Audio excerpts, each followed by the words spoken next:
એટલા માટે જ અમે કહીએ છીએ આજના આ મંચ પરથી જે રીતે નાગા લોકોનું નાગાલેન્ડ બન્યું, મરાઠાઓનું મહારાષ્ટ્ર બન્યું, ગુજરાતીઓનું ગુજરાત બન્યું, તેલુગુ લોકોનું તેલંગાણા બન્યું, તમિલ લોકોનું તમિલનાડુ બન્યું, એવી જ રીતે અમને ભીલોને અલગ ભીલ પ્રદેશનું 29મું રાજ્ય જોઈએ.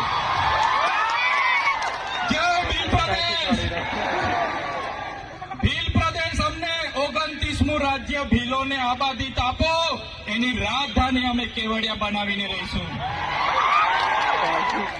અમારી પાસે પાણી છે, વીજળી છે, કાકરાપા, નર્મદા, અમારી પાસે લિગ્નાઇટોની ખાણો છે રાજપાટીમાં, આમા ડુંગરમાં યુરેનિયમની ખાણો છે, છોટાઉદેપુરમાં રેતી નીકળે છે, જળ છે, જંગલ છે, જમીનો છે.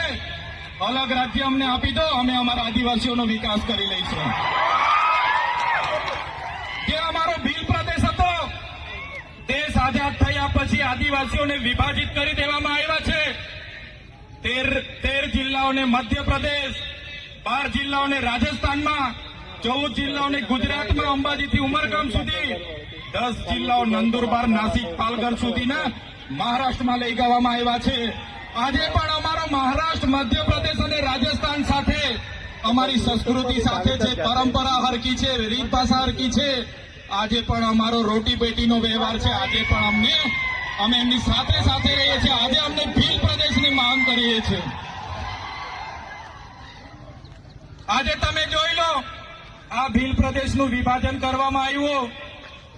આજે મધ્યપ્રદેશની કુલ વસ્તીના 19% મધ્યપ્રદેશમાં આદિવાસી વિસ્તારમાં છે, રાજસ્થાનમાં 13% છે, ગુજરાતમાં અંબાજીથી ઉમરગામ સુધી 15% આદિવાસીઓ છે, મહારાષ્ટ્રમાં 9.48% આદિવાસીઓ, ટોટલ 3.5 કરોડની વસ્તી થાય છે.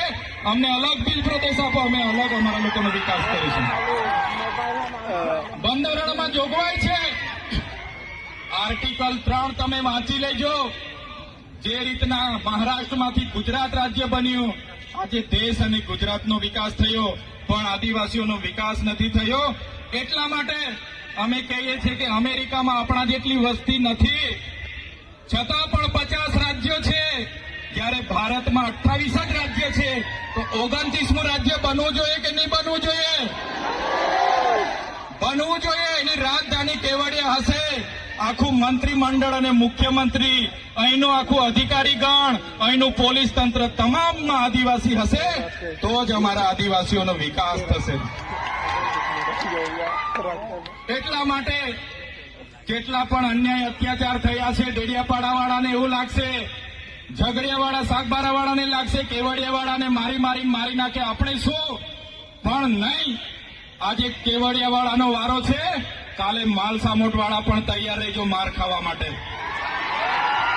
એના પછી દેવ મોગરાવાળા તૈયાર રહેજો, બધાનો વારા પરથી વારો આવવાનો છે. એકલ દોકલ બધાનું કામ લેશે આ લોકો. એટલા માટે